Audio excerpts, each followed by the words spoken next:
ઉમરગામના સરીગામ ખાતે તિરંગા યાત્રા યોજાઈ હતી। વડાપ્રધાન નરેન્દ્ર મોદીજીના હર ઘર તિરંગા આહવાન અને લોકોને દેશદાજ અને દેશપ્રેમ માટે જાગૃત કરવા તિરંગા યાત્રા યોજાઈ। ઉમરગામના ધારાસભ્ય રમણ પાટકરની ઉપસ્થિતિમાં તિરંગા યાત્રા યોજાઈ હતી। સરીગામ કેડીબી હાઈસ્કૂલથી સરીગામ બિરસા મુંડા સુધી પગપાળા યાત્રા યોજાઈ હતી। શાળાના વિદ્યાર્થીઓ, ભિલાડ પોલીસ, સરકારી અધિકારીઓ, ભાજપના કાર્યકર્તાઓ તિરંગા યાત્રામાં જોડાયા હતા।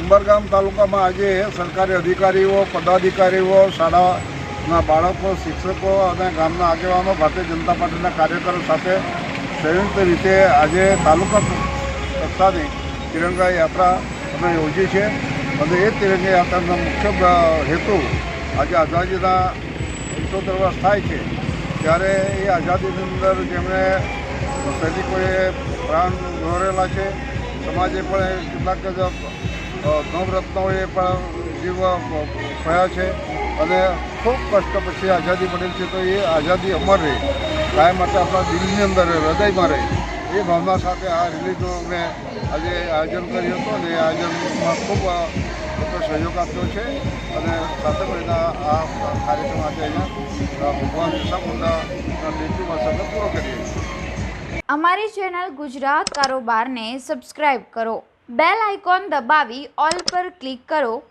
જેથી આવનાર અમારા નવા ન્યૂઝ અપડેટ્સની નોટિફિકેશન આપ સુધી સૌથી પહેલાં પહોંચે।